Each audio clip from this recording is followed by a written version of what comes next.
नमस्कार विद्यार्थियों, कैसे आप सब। उम्मीद करते हैं आप लोग बेहतर होंगे, स्वस्थ होंगे, मस्त होंगे। आइए हम ट्रांसफॉर्मेशन नाम के सेशन को थोड़ा सा आगे बढ़ाते हैं। हमारा टॉपिक आज का होगा how to interchange the exclamatory sentence into assertive sentence. कि एक्सक्लेमेटरी सेंटेंस को हम असर्टिव सेंटेंस में कैसे परिवर्तन करेंगे, ये ट्रांसफॉर्मेशन हमको देखना है। चलिए देखते हैं कि how to interchange the exclamatory sentence to assertive sentence. पहले हम जानेंगे कि एक्सक्लेमेटरी सेंटेंस किसे कहते हैं। आइए देखते हैं। यानी हर वो सेंटेंस एक्सक्लेमेटरी सेंटेंस कहलाएगा कि एक्सक्लेमेटरी सेंटेंस, किसी सेंटेंस को एक्सक्लेमेटरी सेंटेंस तब कहा जाएगा जब उसमें क्या हो, एक्सक्लेमेशन मार्क लगा हो। एक्सक्लेमेशन मार्क एक्सक्लेमेटरी सेंटेंस की पहचान हो गई। एक्सक्लेमेशन मार्क जो है एक्सक्लेमेटरी सेंटेंस की पहचान होती है। बहुत सिंपल सी बात है कि ऑप्टेटिव सेंटेंस जो होता है, ऑप्टेटिव सेंटेंस में भी एक्सक्लेमेशन मार्क लगता है। तो हम कैसे डिफरेंस करेंगे, तो पहले हम आइए देखते हैं कि आखिरकार एक्सक्लेमेटरी सेंटेंस किसे कहते हैं। यानी ऐसे वो सेंटेंस जिसमें क्या हो, आश्चर्य की बात हो, दुख की बात हो, प्रसन्नता की बात हो। आश्चर्य, दुख, प्रसन्नता की बात होगी। यानी हम बात कर रहे हैं एस्टोनाइज्ड, सॉरो, जॉय और डिलाइट। यानी हर वो सेंटेंस एक्सक्लेमेटरी सेंटेंस कहलाएगा जिसमें एक्सक्लेमेशन मार्क लगा हो और सेंटेंस को पढ़ने पर ऐसा भाव उत्पन्न हो रहा हो, यानी आश्चर्य, दुख, प्रसन्नता आदि के होने का भाव उत्पन्न हो। ऐसे सभी सेंटेंस एक्सक्लेमेटरी सेंटेंस कहे जाते हैं। अब बात आती है कि किसी भी एक्सक्लेमेटरी सेंटेंस में एक्सक्लेमेशन मार्क कब लगता है। कुछ इंटरजेक्टिव वर्ड होते हैं, जैसे एलॉस हो गया, ब्रेवो हो गया, हुर्रे हो गया, ओ हो गया, ओ हो गया। ये सभी वर्ड क्या करते हैं, अपने साथ एक्सक्लेमेशन मार्क लेके चलते हैं। तो जब ये सेंटेंस में आते हैं, तो एग्जाम्पल के बेसिस पे देखें, हम कहें hurrah we have won the toss, hurrah we have won the toss। यानी हर वो सेंटेंस एक्सक्लेमेटरी सेंटेंस कहेंगे आएंगे जिसमें एक्सक्लेमेशन मार्क लगा हो। लेकिन एक्सक्लेमेशन मार्क सेंटेंस के अंत में भी लगता है और सेंटेंस के पहले भी लगता है। यानी एक्सक्लेमेशन मार्क सेंटेंस के अंत में भी लगता है और सेंटेंस के पहले भी लगता है। जो पहले आएगा तो वो इंटरजेक्टिव या एक्सक्लेमेटरी वर्ड के साथ में आता है। जब इस वर्ड के साथ में आएगा तो एक्सक्लेमेशन मार्क अपने साथ में लगाएगा, अंत में फुल स्टॉप लगेगा। जैसा कि सेंटेंस लिखा है, alas we have won the match, hurrah we have won the match. खुशी की बात है, हर्षोल्लास की बात है, हम मैच जीत गए हैं। तो ऐसे में हम किसका प्रयोग कर रहे हैं, हुर्रा का प्रयोग कर रहे हैं। क्लियर हुआ। अब कुछ ऐसे वर्ड सेंटेंस होते हैं, कभी कभी एक्सक्लेमेशन मार्क सेंटेंस के अंत में लगता है। जैसे जब सेंटेंस की शुरुआत क्या होती है, हाउ या व्हाट से होगी। जब सेंटेंस की शुरुआत हाउ या व्हाट से होगी, उसके तुरंत बाद कोई एडजेक्टिव आए और लास्ट में क्या हो, वर्ब लिखा हो, तो एक्सक्लेमेशन मार्क अंत में लगता है। फिर से, जब जब सेंटेंस की शुरुआत हाउ या व्हाट से होगी और उसके बाद एडजेक्टिव कोई वर्ड आएगा, फिर लास्ट में वर्ब लिख करके एक्सक्लेमेशन होगा, तो ऐसे सेंटेंस में एक्सक्लेमेशन मार्क अंत में लगता है। एग्जाम्पल की बात करें, तुम कहेंगे क्या, how beautiful this picture is. अब एक्सक्लेमेशन मार्क क्या लगेगा अंत में। तो ये हाउ या व्हाट से शुरू हुआ, ये वर्ड क्या आपका हो गया, एडजेक्टिव हो गया, और अंत में वर्ब आया, एक्सक्लेमेशन मार्क आपका क्या लिया, अंत में लिया। यानी ऐसे सभी सेंटेंस क्या कहे जाएंगे, एक्सक्लेमेटरी सेंटेंस कहे जाएंगे। बात समझ आई या नहीं। ऐसे सभी सेंटेंस क्या कहलाएंगे, एक्सक्लेमेटरी सेंटेंस कहलाएंगे। ध्यान रखेंगे, ऐसे सभी सेंटेंस एक्सक्लेमेटरी सेंटेंस कहे जाएंगे। क्लियर है। अब हम आगे देखेंगे, ये समझना है, एक बार इसको फिर से रिपीट करेंगे कि ट्रांसफॉर्मेशन में हम देखेंगे कि एक्सक्लेमेटरी सेंटेंस से असर्टिव सेंटेंस कैसे बनाते हैं, कैसे चेंज करेंगे। तो पहले हमें पता होना चाहिए कि कोई भी सेंटेंस एक्सक्लेमेटरी सेंटेंस कब कहा जाएगा। हिंदी पहचान की अगर बात करें तो ऐसे सभी सेंटेंस जिससे आश्चर्य, कामना, आश्चर्य, दुख, प्रसन्नता आदि के होने का भाव उत्पन्न होगा, वो सभी सेंटेंस एक्सक्लेमेटरी सेंटेंस कहलाएंगे। ये तो हो गए डेफिनेशन की बात। अभी हम बात करेंगे, हम डेफिनेशन के साथ में किसका बात, अभी हम बात करेंगे डेफिनेशन तो बात हो गई, लेकिन हम पहले बात करेंगे कि देखते बराबर सेंटेंस को हम कैसे पहचान जाएंगे। तो कहा जाता है कि एक्सक्लेमेशन मार्क जो है किसी एक्सक्लेमेटरी सेंटेंस की पहचान होती है। किसी सेंटेंस के एक्सक्लेमेशन मार्क एक्सक्लेमेटरी सेंटेंस की पहचान होती है। तो एक्सक्लेमेशन मार्क आखिरकार लगेगा कहाँ? एक्सक्लेमेशन मार्क सेंटेंस के शुरू में भी लगता है और सेंटेंस के अंत में भी लगता है। जब सेंटेंस के अंत में लगेगा एक्सक्लेमेशन मार्क तो सेंटेंस की शुरुआत किससे होगी? हाउ या व्हाट से होगी, तब सेंटेंस के अंत में एक्सक्लेमेशन मार्क लगेगा। लेकिन जब इसी सेंटेंस की शुरुआत किससे हो जाएगी? एलॉस, हुर्रा, ब्रेवो, ओ, ए, इन वर्ड से होगी, तो ये अपने साथ एक्सक्लेमेशन मार्क लेकर के चलते हैं। तो एक्सक्लेमेशन मार्क इनके साथ में लग जाएगा, अंत में क्या लगेगा? फुल स्टॉप लगेगा, तो भी सेंटेंस एक्सक्लेमेटरी कहलाएगा। और जब हाउ या व्हाट से शुरू होंगे, अपने तुरंत बाद कोई एडजेक्टिव लेंगे, लास्ट में वर्ब लेंगे, तो भी ये एक्सक्लेमेटरी सेंटेंस कहलाएगा। तो इसका मतलब हुआ कि आपको समझ में आ गया होगा कि how to identify the exclamatory sentence. हम एक्सक्लेमेटरी सेंटेंस को कैसे आइडेंटिफाई करेंगे? अगर आप एक्सक्लेमेटरी सेंटेंस आइडेंटिफाई कर लेते हैं तो आपको असर्टिव सेंटेंस बनाने में कोई परेशानी नहीं होगी। इतनी बात समझ में आई? चलिए हम आगे मेथड देखते हैं, आगे रूल देखते हैं कि how to interchange the exclamatory sentence into assertive sentence.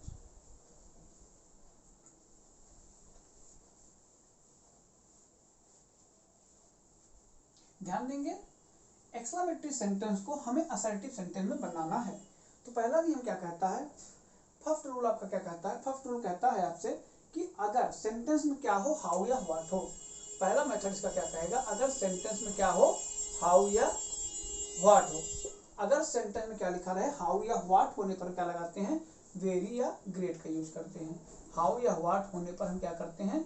Very या ग्रेट का यूज करते हैं। वेरी या ग्रेट का यूज करते हैं। ठीक, हाउ सेंटेंस में हाउ या व्हाट होने पर हम किसका यूज करेंगे? वेरी या ग्रेट का यूज करेंगे। जब जब सेंटेंस में हाउ या व्हाट होगा, जनरली क्या करते हैं? हम वेरी या ग्रेट का यूज करते हैं। वेरी या ग्रेट का। हाउ या व्हाट होगा तो उसको इंटरचेंज करने हैं किसमें? वेरी या ग्रेट में। ग्रेट में बहुत कम यूज किया जाता है, ज़्यादातर हम हाउ या व्हाट को वेरी में ही यूज कर देते हैं। वेरी में ही इसको कन्वर्ट करते हैं। हाउ या व्हाट होने पर हम वेरी में या ग्रेट में कन्वर्ट कर लेते हैं। आगे देखते हैं, पहला नियम ये कहता है कि हाउ या व्हाट हो, असर्टिव सेंटेंस चेंज करेंगे तो क्या कर देंगे? इसको हम वेरी या ग्रेट में कन्वर्ट करेंगे। असर्टिव सेंटेंस आप जानते हैं, असर्टिव सेंटेंस की आपको पहचान पता है। कोई भी सेंटेंस असर्टिव सेंटेंस कब होगा? जब इसमें क्या हो? सब्जेक्ट हो और अपने तुरंत बाद क्या ले ले? एम बी ले ले, या नॉट के साथ नॉट के पहले हेल्पिंग वर्ब ले ले। दोनों सेंटेंस क्या कहलाएंगे? असर्टिव सेंटेंस कहलाएंगे। क्लियर इतना? तो हमें क्या देखना है कि हमें इंटरचेंज करना एक्सक्लेमेटरी टू ऑपरेटिव। पहला सेंटेंस क्या कहता है? अगर सेंटेंस में हाउ या व्हाट हो तो आपको क्या लेना पड़ेगा? वेरी या ग्रेट लेना पड़ेगा। यानी हाउ या व्हाट होने पे क्या चेंज करेंगे? पहला नियम क्या करता है? वेरी या ग्रेट करेंगे। तो हम देखेंगे एग्जांपल अगर लिख लेते हैं तो कैसे बनेगा। अगर हम कहें आपसे कि how fearful the snake is. How fearful the snake is। how fearful the snake is। ध्यान रखेंगे, हाउ अपने बाद क्या ले रहा है? एडजेक्टिव ले रहा है, लास्ट में वर्ब ले रहा है और एक्सक्लेमेशन मार्क ले रहा है। डिमांड क्या है क्वेश्चन की? क्वेश्चन की डिमांड है असर्टिव में कन्वर्ट कर दीजिए इसको। तो ध्यान समझेंगे भाई, असर्टिव में कन्वर्ट करने के लिए सबसे पहले हमें सब्जेक्ट चाहिए। असर्टिव में कन्वर्ट करना है तो सबसे पहले हमसे सब्जेक्ट चाहिए, फिर एम बी चाहिए। ठीक है, ये ध्यान रखिएगा। सब्जेक्ट क्या है? द स्नैक, तो हमारा क्या बन जाएगा यहाँ पर? The snake. वर्ब लेगा इज। हाउ या व्हाट होने पर वेरी या ग्रेट लगाते हैं। जनरल ज्यादातर क्या लगाते हैं? वेरी का यूज करते हैं। The snake is very fearful. The snake is very fearful. समझ में आया? एक और एग्जांपल देखेंगे हम। एक और एग्जांपल यहाँ पर हम लोग देख सकते हैं। जैसे हमने कहा what an unhappy life he leads. कह रहे what a beautiful, what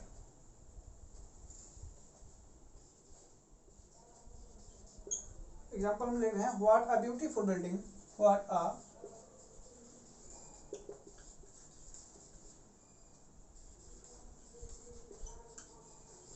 what a beautiful building, what a beautiful building the Taj is, the Taj is. फिर से देखिए व्हाट से शुरू हो रहा है, अपने साथ क्या ले रहा है, एक्सक्लेमेशन मार्क ले रहा है, तो कैसा सेंटेंस कहा जाएगा बेटा, एक्सक्लेमेटरी सेंटेंस कहा जाएगा।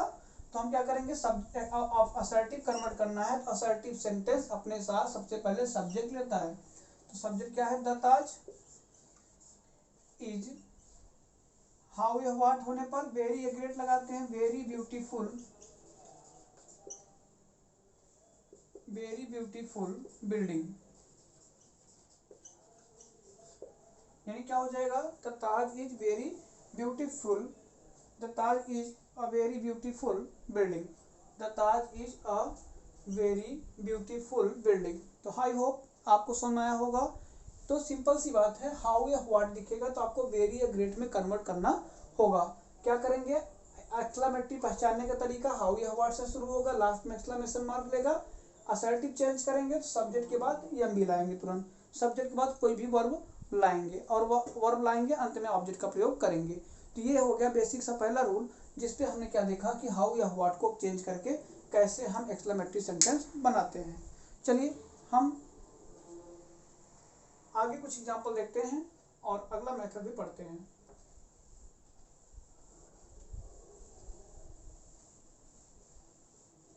अब अगला रूल ध्यान देंगे, दूसरा जो नियम कहता है, क्या दूसरा नियम कहता है कि अगर सेंटेंस में क्या होगा, अगर सेंटेंस में हमारे सेंटेंस में अब आएगा एलॉस, ब्रेवो और हुर्रा। क्या क्या, एलॉस और ब्रेवो और हुर्रा की बात करेंगे हम, एलॉस, ब्रेवो और हुर्रा, एलॉस, ब्रेवो और हुर्रा, एलॉस, ब्रेवो और हुर्रा की बात करेंगे। देखिए एलॉस की बात होती है, एलॉस हमेशा दुख व्यक्त करता है, एलॉस क्या करता है, हमेशा दुख की बात करता है। ब्रेवो क्या करता है, ब्रेवो बहादुरी के लिए आता है, बहादुरता के लिए, कोई काम आपने अच्छा कर दिया, बेल्टन या बहादुरता के लिए किसका प्रयोग होता है, ब्रेवो का होता है। और बहुत खुशहाली के लिए क्या होता है, हुर्रा का प्रयोग होता है, जॉय और डिलाइट के लिए हुर्रा का प्रयोग होता है। अब बात आती है कि हम इनको इंटरचेंज किस में करेंगे, ध्यान से समझिएगा, बहुत सिंपल सा रूल है। जब जब एलॉस आएगा, जब जब एलॉस आएगा, जब जब ब्रेवो आएगा और जब जब हुर्रा आएगा, एलॉस जब जब आएगा सेंटेंस में, हम क्या करेंगे, लिखेंगे इट इज मैटर ऑफ, अब एलॉस है तो सॉरो हो जाएगा। दूसरा क्या कर रहा है, ब्रेवो है, it is matter of praise हो जाएगा। अब हुर्रा की बात आएगा, it is a matter of, it is matter of joy or delight, it is a matter of joy or delight, it is a matter of, it is a matter of होता है, it is a matter of joy or delight, simple सी बात है। अब इसको जरा ध्यान से देखेंगे, हमने क्या कहा कि एलॉस शब्द दिख जाए, एलॉस को रिमूव करके it is matter of sorrow, bravo दिख जाए तो it is matter of praise, hurrah दिख जाए तो it is matter of joy का यूज करेंगे। रूल नंबर आपका 2 हो जाएगा। क्लियर, हमने पहले क्या देखा, हाउ या व्हाट को देखा, और दूसरे को हमने क्या देखा, ब्रेवो होने पर क्या करेंगे, तीसरा हमने क्या देखा, हुर्रा होने पर क्या करेंगे। एग्जाम्पल की बात करें, हम एक एग्जाम्पल यहाँ पर लेंगे, जैसे हमने कहा आपसे कि alas she died so young, alas she died so young, यह है। अब इसको हम क्या असर्टिव में चेंज करना है, असर्टिव में क्या करना है, इसको चेंज करने के बाद it is matter of sorrow, इसको अगर हम इंटरचेंज करते हैं क्या हो जाएगा, it is matter of sorrow, it is matter of sorrow, she died so young, क्या हो जाएगा, she died so young. Clear हुआ, it is matter of sorrow, she died so young, she died so young. अब ध्यान रखिएगा, जब जब हम क्या करेंगे इट इज मैटर आप सॉरो करेंगे, चाहे कनेक्टिविटी वर्ड आप दैट का यूज यहाँ कर लीजिए और चाहे कनेक्टिविटी वर्ड आप क्या करिए इसके बाद लगा लीजिए, तो जाएगा it is matter of sorrow. थोड़ा सा आपको ब्रीफ को दिखाते हैं, ये समझ आ गया और ना नोट डाउन कर लिए होंगे आप लोग। अब हम देखते हैं इसको थोड़ा सा ब्रीफ में देखेंगे, क्या देखो ध्यान समझिएगा क्या हो जाएगा। इट इज, ये आपका हो जाएगा क्या, इट इज, थोड़ा गीला हो गया सूखने दीजिए इसको। It is a matter of, it is a matter of sorrow that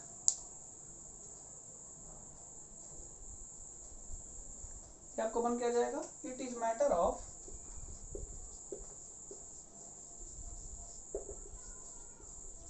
it is matter of sorrow that she died so young, she died so young, क्या हो जाएगा, it is matter of sorrow that she died so young. तो ध्यान रखेंगे that क्या है, connectivity word है, चाहे इसको आप दोनों तरीके से समझ सकते हैं, इट इज दैट याद कर लीजिए, she died so young. Clear हुआ। अब बात करते हैं दूसरे एग्जाम्पल की, एक दूसरा एग्जाम्पल देखते हैं। हम कह रहे हैं, क्वेश्चन कह रहा है कि hurrah my old friend has come, hurrah my old friend has came, hurrah my old friend has came, hurrah my old friend has came. तो हुर्रा में हमने आपको क्या सिखाया कि it is matter of, it is matter of, hurrah की बात है तो जॉय और delight that my old friend has came, come हो जाएगा, has come, my old friend has come. Clear हुआ। तो क्या हो जाएगा, it is matter of Joy that my old friend has come. Clear हुआ। तो ऐसे में देखेंगे हम एक एग्जांपल कर लेते हैं ब्रेवो का भी, बाकी चीज सेशन में आप क्या करेंगे, प्रैक्टिस करेंगे, और प्रैक्टिस करेंगे तो आपको बेहतर समझ में आएगा, उम्मीद है, क्योंकि प्रैक्टिस इंपॉर्टेंट है। अगर आप प्रैक्टिस अच्छी कर लेंगे, क्वेश्चन नंबर ऑफ क्वेश्चन की, तो आपको समझ में आना तय है, कोई दिक्कत नहीं होगी।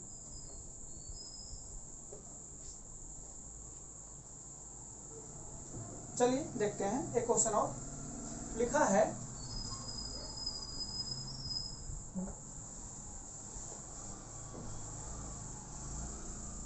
नेक्स्ट क्वेश्चन देखते हैं इसका। लिखा है bravo you have done well, bravo you have done well. ये क्लियर हुआ। ब्रेवो होने पर हम क्या करते हैं, इंटरचेंज असर्टिव में करेंगे, क्या हो जाएगा bravo, it is matter of, it is a matter of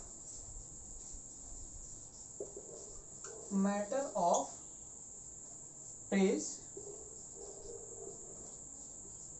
that you have done well, you have done well। क्या होगा, it is a matter of praise that you have done well. तो ये बातें हो गई किसकी, जब सेंटेंस की शुरुआत हुर्रा, ब्रेवो और एलॉस से होगा। तो अब हम बात करते हैं एक छोटे से और टॉपिक का, जो इसमें रूल नंबर 3 बन के काम करेगा। ये नोट डाउन कर लीजिएगा, जो रूल नंबर 3 बन के आपका इसमें काम करेगा, उस टॉपिक का नाम है आपका, जब सेंटेंस की शुरुआत ओ, जब एक्सक्लेमेटरी सेंटेंस की शुरुआत किससे आपका हो, हर वो एक्सक्लेमेटरी जो शुरू होगा किससे, ओ से, ओह से, इफ से और वुड से। यानी हर वो, जैसे सेंटेंस किससे शुरू होगा, इफ से शुरू होगा, या वुड से शुरू होगा, या आपका ओ से शुरू होगा, केवल ओ, ध्यान रखिए, केवल ओ से शुरू होगा, और क्या करेगा, सेंटेंस अपने साथ वुड से शुरू होगा। अगर जब सेंटेंस इफ से शुरू हो, वुड से शुरू हो, ओ से शुरू हो, या वुड से शुरू होगा, तो हम इसमें क्या करेंगे, यानी ओ से, ओह से, वुड से, दो बार लिखिए इसको, ये ओ इफ से, ओ से, ओ से और वुड से शुरू हो और अंत में क्या करे, अपने पास एक्सक्लेमेशन मार्क ले, तब सेंटेंस को हम असर्टिव में कैसे चेंज करेंगे। तो ध्यान रखिएगा, जब जब इफ हो, ओ हो या ओ हो, तो इसमें याद रखिएगा आई विश दैट, हमेशा इन सब के स्थान पर हम किसका यूज करेंगे, एक वर्ड, क्या, I wish that, I wish that का यूज करेंगे। किसका यूज करेंगे, आई विश दैट का यूज करेंगे। ध्यान रखेंगे, जब जब सेंटेंस में इफ हो, ओ हो और वुड से शुरू हो के लास्ट में एक्सक्लेमेशन मार्क ले, तो हम क्या करेंगे, सेंटेंस में आई विश दैट का यूज करेंगे, आई विश दैट का यूज करेंगे। इतनी सी बात आपको समझ में आनी चाहिए। उम्मीद करते हैं आपको ये बात हमारी समझ में आ रही होगी। चलिए हम इसको देखते हैं, इस पे कुछ करेक्शन बनाते हैं कि क्या ये रूल से कुछ करेक्शन कैसे बनेगा। एग्जाम्पल इनका देखते हैं और सेशन को आगे बढ़ाते हैं। तो देखिएगा, अगला एग्जाम्पल हमारा बने क्या, if only I could see, if only I could see my mother, if only I could see my mother now. ध्यान रखेंगे, पहला क्वेश्चन किससे आया, इफ ओनली से, किससे आया, इफ ओनली से आया, if only I could see my mother now. तो अब इसका असर्टिव चेंज करेंगे तो कैसे बनेगा, तो I wish that, I wish that, हम क्या करेंगे, आई wish that I could see, I could see my mother now. क्या हो जाएगा, इफ ओनली को रिमूव करेंगे, क्या हो जाएगा, आई wish that I could see my mother now. Second example की तरफ आगे बढ़ेंगे। सेकंड एग्जाम्पल को अगर हम देखें, हमने कहा would that they were safe, would that they were safe, exclamation mark. तो would that they were safe, तो इसका मतलब है वुड को रिमूव करना है, तो I wish that they were safe, I wish that they were safe. क्या हुआ, I wish that they were safe. Clear हुआ। अब हमने कहा कि O that I were a king, O that I were a king. ध्यान समझिएगा, ये सेंटेंस मैं आपको बताऊंगा आगे कि जब जब हम सेंटेंस में टॉपिक पढ़ते हैं कंडीशनल सेंटेंस, तो कंडीशनल सेंटेंस क्या करता है, टॉपिक को थोड़ा रिमूव करता है। कैसे, वो शर्त, वो इमेजिनेशन, अनफुलफिल्ड इमेजिनेशन की बात करता है। जैसे यदि मैं राजा होता तो गरीबों की सहायता करता, if I were a king I would help the poor. तो कहने मतलब ये हुआ कि इमेजिनेशन, अनफुलफिल्ड इमेजिनेशन, एक होती है फुलफिल्ड इमेजिनेशन। इन दोनों में क्या करते हैं, अनफुलफिल्ड इमेजिनेशन में काल्पनिक बातों के लिए हम क्या करते हैं, आई के साथ वर का यूज कर लेते हैं। तो ये क्या बनेगा, ओ दैट लिखा है तो हमें तो एक ही फॉर्मूला लगाना है, क्या, I wish that I were a king. Clear हुआ, I wish that I were a king. कोई दिक्कत, समस्या, परेशानी आपको नहीं होनी चाहिए। इतने मेथड से, इतने ही रूल से आप क्या कर सकते हैं, इसको बना सकते हैं, एक्सक्लेमेटरी सेंटेंस को बेहतर आप असर्टिव सेंटेंस में कन्वर्ट कर सकते हैं।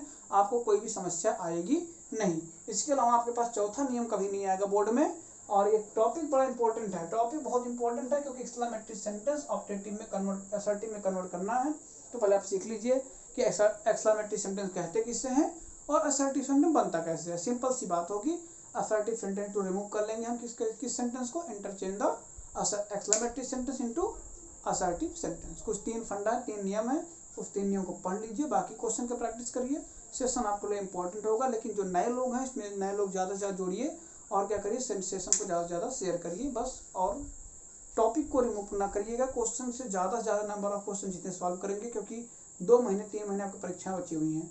तो अगर आप रेगुलर कंटिन्यू इसको करेंगे तो आपको बेनिफिट होगा, अदरवाइज आप खुद जिम्मेदार होंगे अपने के। Thank you so much.